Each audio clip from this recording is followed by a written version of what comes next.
नमस्कार, आप देख रहे हैं स्पेशल रिपोर्ट। मैं हूं आपके साथ आयुषी गुप्ता। चलिए रुक करते हैं खबरों की ओर। विजयनगर ब्लैकमेल कांड मामला, आपको बता दें कि ब्लैकमेल कांड के विरोध में सावर कस्बा बंद है। सर्व समाज समेत कई संगठनों में आक्रोश देखने को मिल रहा है और मुख्य मार्ग में निकाली जाएगी विशाल आक्रोश रैली। दोपहर 2 बजे ब्लैकमेल कांड के विरोध में जो है आक्रोश रैली निकलेगी। ब्लैकमेल कांड की दोषियों को फांसी देने की मांग की जा रही है। इस वक्त ये बड़ी जानकारी आपको दे रहे हैं। विजयनगर ब्लैकमेल कांड से जुड़ी हुई ये बड़ी अपडेट। आज सावर कस्बा बंद रहने वाला है। मुख्य मार्ग में विशाल आक्रोश रैली निकाली जाएगी। तो दोपहर 2 बजे ब्लैकमेल कांड के विरोध में आक्रोश रैली निकलेगी। ये बड़ी जानकारी आपको दे रहे हैं। ब्लैकमेल कांड के दोषियों को फांसी देने की मांग की जा रही है।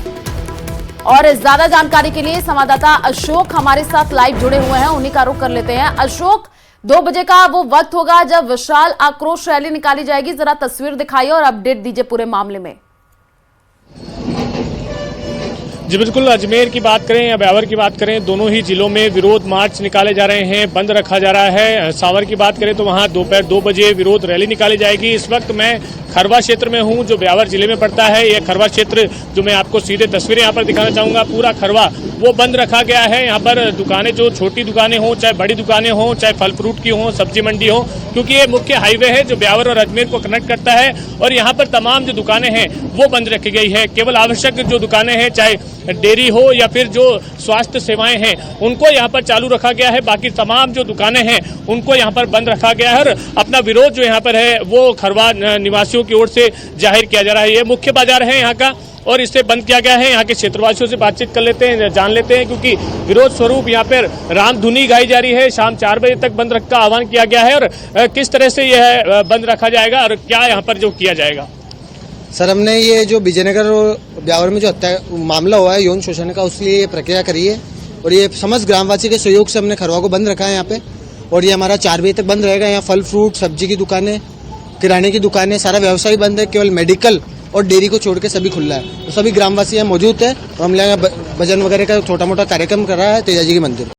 क्या क्यों रखा गया है बंद, आपको जानकारी है? क्या ये पूरा मामला है, क्यों बंद रखा गया है? ये सर, जो विजयनगर में यौन शोषण, धर्म परिवर्तन और लव जिहाद का मामला सामने आया है, इसको मद्देनजर रखते हुए ये फैसला लिया गया है सर्वस्व समाज से और खरवा व्यापारी मंडल से कि खरवा को शांतिपूर्ण तरीके से बंद रखा जाए और समाज को और सरकार को एक मैसेज दिया जाए कि जीवन में ऐसी चीजें वापस ना हो और इस पे एक लगाम लगाई जाए, जो कि सभी को एक मैसेज जाए कि ऐसी चीजें ना हो भविष्य में। तो ऐसी चीजें ना हो, इसका जो है संदेश यहाँ पर खरवा वासियों की ओर से दिया जा रहा है। आपको मैं रामधुनी दिखा जाऊंगा। यहाँ पर जो युवा हैं, बुजुर्ग हैं, बच्चे हैं, वो यहाँ पर रामधुनी कर रहे हैं, क्योंकि शाम 4 बजे तक यहाँ पर बंद का आह्वान किया गया है।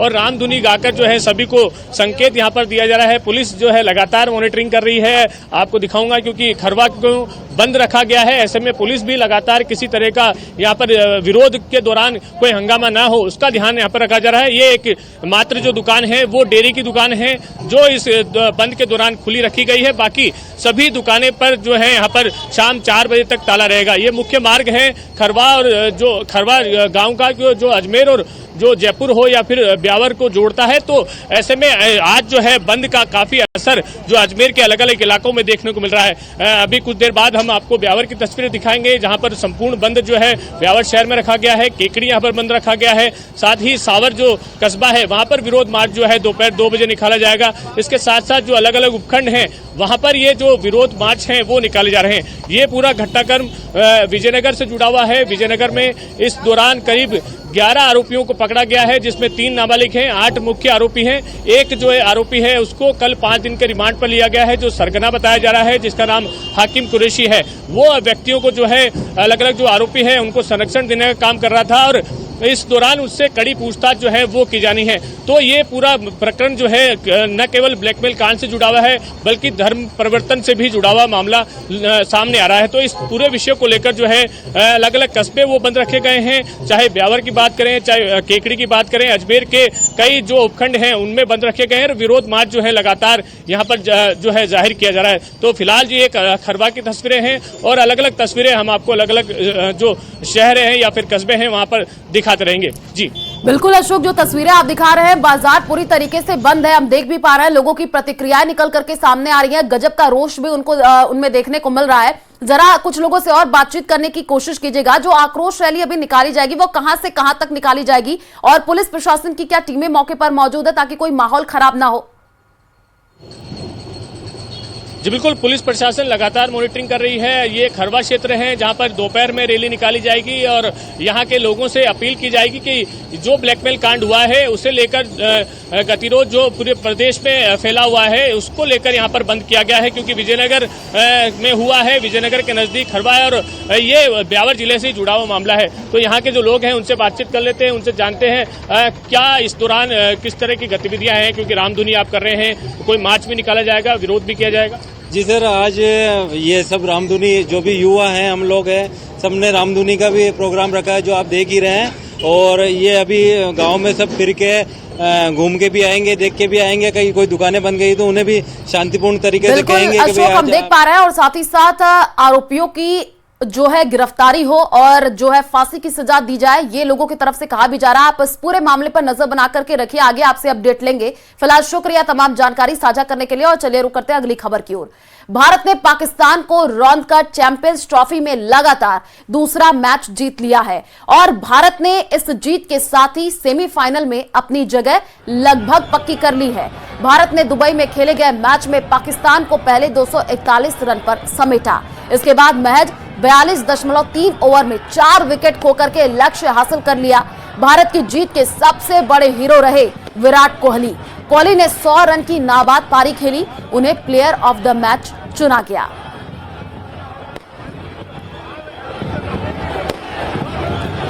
और तस्वीरें भी जो हम आपको टीवी स्क्रीन पर दिखा रहे हैं, जीत के बाद की ये तस्वीरें, क्रिकेट प्रेमियों में गजब का उत्साह देखने को मिला, जगह जगह पर आतिशबाजी का दौर देखने को मिला, जश्न का माहौल देखने को मिला। तो आपको तस्वीरें जो टीवी स्क्रीन पर दिखा रहे हैं, ये देखिए, भारत जैसे ही जीता उसके बाद से जो क्रिकेट प्रेमी हैं उनमें उत्साह देखने को मिला, और फिर से जो है जो क्रिकेट प्रेमी उन्होंने यही कहा कि अब आने वाले दिनों में भी अच्छा मैच टीम इंडिया खेले। और चैंपियंस ट्रॉफी में पाकिस्तान के खिलाफ टीम इंडिया की जीत पर पूरे देश भर में जश्न का माहौल है। कल रात जैसे दिवाली सा नजारा हो गया, शहर दर शहर आतिशबाजियों की रोशनी से आसमान जगमगा उठा। मुंबई, दिल्ली से लेकर के पटना और चेन्नई में लोग जश्न में दिखे, और अहमदाबाद, वडोदरा और रांची में भी लोगों ने चैंपियंस ट्रॉफी में पाकिस्तान के खिलाफ जीत का जश्न मनाया। भारतीय फैंस का जो जोश है वो हाई दिखा, कहीं तिरंगे के साथ लोगों ने ढोल नगाड़ों की थाप के साथ जश्न मनाया, तो कहीं जम करके आतिशबाजियां हुई हैं। बांग्लादेश के बाद पाकिस्तान पर भारत ने दूसरी धमाकेदार जीत हासिल की है। भारत की जीत में विराट कोहली के शतक ने मजा दोगुना कर दिया। हालांकि भारत की बल्लेबाजी के दौरान आखिरी गेंदों में पाकिस्तान के गेंदबाजों ने वाइट बॉल फेंक करके उनका शतक रोकने की भरपूर कोशिश की, लेकिन विराट ने धुआंधार पारी खेलते हुए शतक के साथ टीम इंडिया को जीत दिलाई।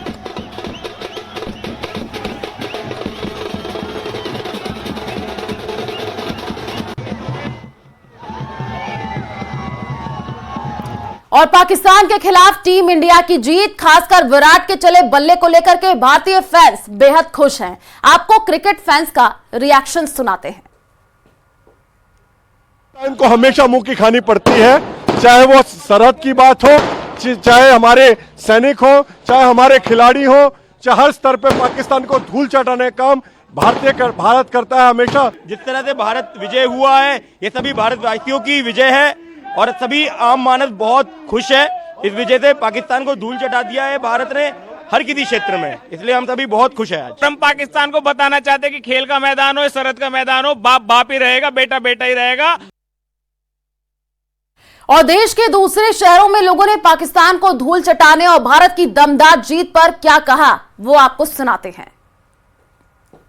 तो पाकिस्तान को कोई ताकत ही नहीं है जितने की पाकिस्तान क्रिकेट में हो या ऐसे लड़ाई में हो, हमारे हिंदुस्तान से कभी नहीं जीत पाएगा।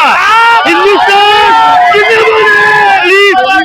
कोहली इंडिया का किंग है, रोहित शर्मा, हार्दिक पांड्या, हमारे गुजराती बंधु सब एवरग्रीन है और पाकिस्तान की कोई औकात ही नहीं है।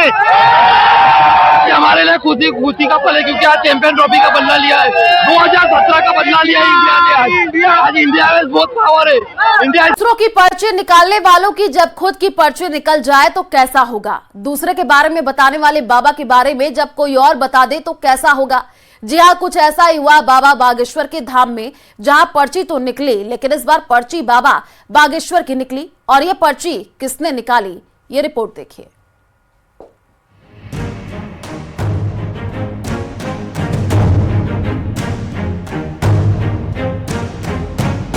लोगों की पर्ची निकालने से चर्चा में आए बाबा बागेश्वर धीरे धीरे फेमस हो गए। लोगों की पर्ची निकालते और लोग बड़े चाव से उन्हें सुनते और बताते कि हाँ ये सच है। हर किसी की पर्ची निकालने वाले बाबा बागेश्वर की जब खुद की ही पर्ची निकल गई तो हर कोई सकते में आ गया, हर कोई हक्का बक्का रह गया। और बाबा बागेश्वर की पर्ची निकालने वाला कोई और नहीं बल्कि खुद पीएम मोदी थे। पीएम मोदी ने बाबा बागेश्वर की ही पर्ची खोल दी और ये पर्ची बाबा बागेश्वर की शादी को लेकर थी। ये किसी और ने नहीं बल्कि बाबा बागेश्वर ने खुद ही बता दी कि हम लोगों की पर्ची निकालते हैं, लेकिन पीएम मोदी ने तो हमारी ही पर्ची निकाल दी। और आपने कहा है कि इसके उद्घाटन के लिए मैं आऊं, दूसरा कहा है कि उनकी बारात में मैं आऊं। मैं आज सार्वजनिक रूप से वादा करता हूं, दोनों काम कर दूंगा। बाबा बागेश्वर ने पीएम को लेकर कहा कि आप बार बार बुंदेलखंड आते रहें, आप हमारे ब्याह में भले ही नहीं आ पाए लेकिन अस्पताल के उद्घाटन के समय जरूर आए। इसी बीच धीरेन्द्र शास्त्री ने बताया कि प्रधानमंत्री मोदी जी हमारी मां से मिल रहे थे तो कह रहे थे कि माता जी हम तुम्हारी पर्ची खोल रहे हैं। माता जी से पीएम मोदी ने बोला कि आपके मन में ये चल रहा है कि अब धीरेन्द्र शास्त्री का ब्याह हो जाए। हमारे ब्याह में भले ही नहीं आ पाई हो, पर उद्घाटन में अगर समय मिल जाए तो आप पहुंचे। माननीय प्रधानमंत्री जी अभी जब माता जी को मिल रहे थे तो हमारी माता जी से कह रहे थे हम तुम्हारी माता जी पर्ची खोल रहे, और माता जी से बोले अब तुम्हारे मन में ये चल रहा है कि ब्याह हो जाए। उस वक्त तो हम नहीं कह पाए, तो हम कहेंगे हमारी बारात में आप भले ना।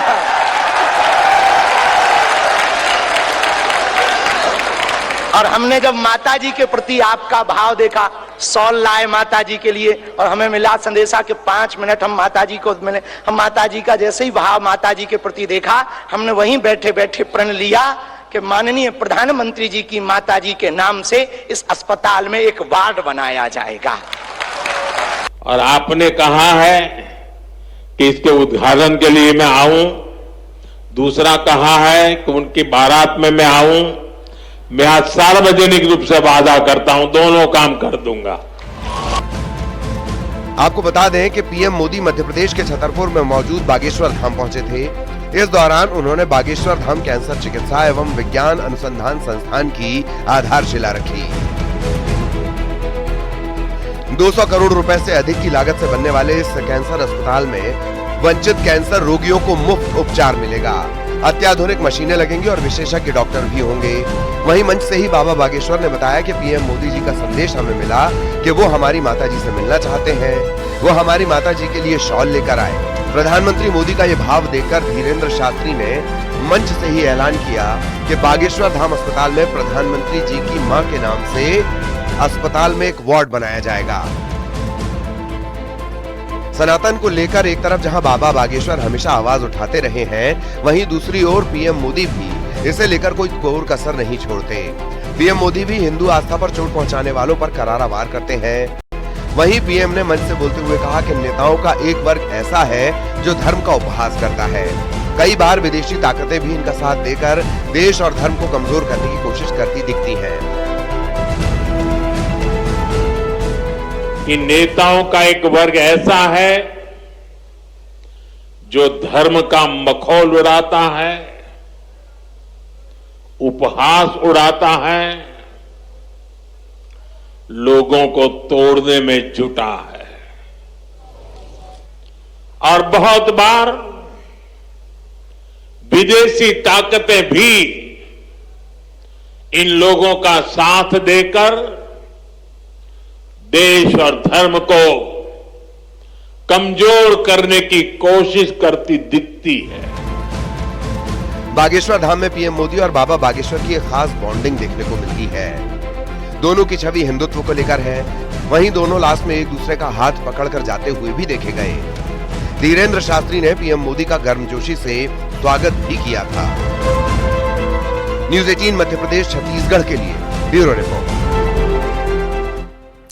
महाकुंभ के समापन से पहले आम श्रद्धालु ही नहीं, खास लोग भी संगम में पवित्र स्नान कर रहे हैं। फिल्मी सितारों से लेकर बड़े नेता तक महाकुंभ पहुंच रहे हैं और संगम में स्नान कर रहे हैं। रिपोर्ट देखिए।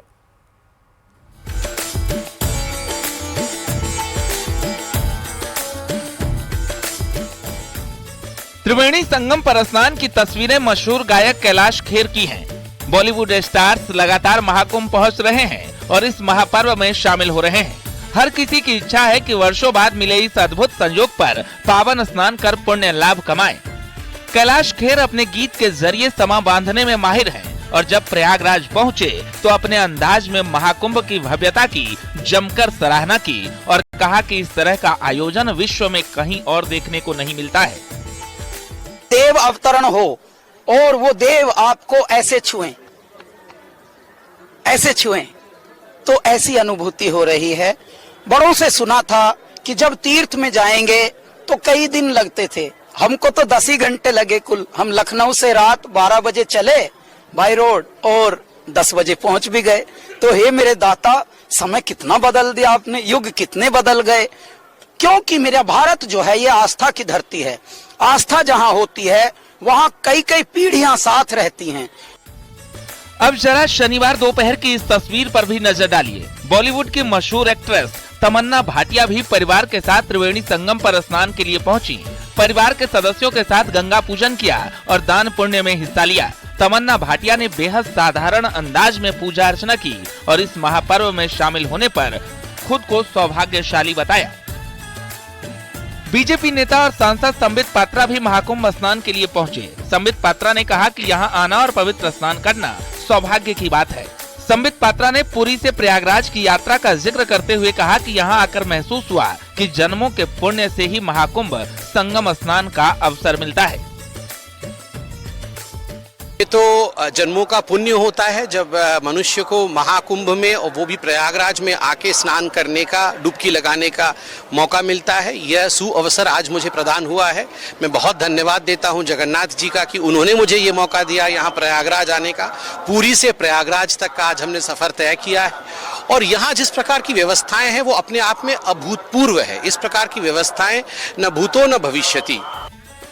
महाकुंभ भारतीय संस्कृति और आध्यात्मिकता का जीवंत प्रतीक है। 12 साल बाद आयोजन और इस बार अनोखे संजोग की वजह से आम श्रद्धालु ही नहीं, खास लोग भी इस पल में शामिल होकर खुद को धन्य करना चाहते हैं। ऐसे में बात चाहे फिल्मी सितारों की हो रही हो या फिर राजनीतिक हस्तियों की, हर कोई पावन स्नान कर पुण्य के लिए महाकुंभ पहुंच रहा है। Bureau report, news 18। और चलिए फिलहाल इस बुलेटिन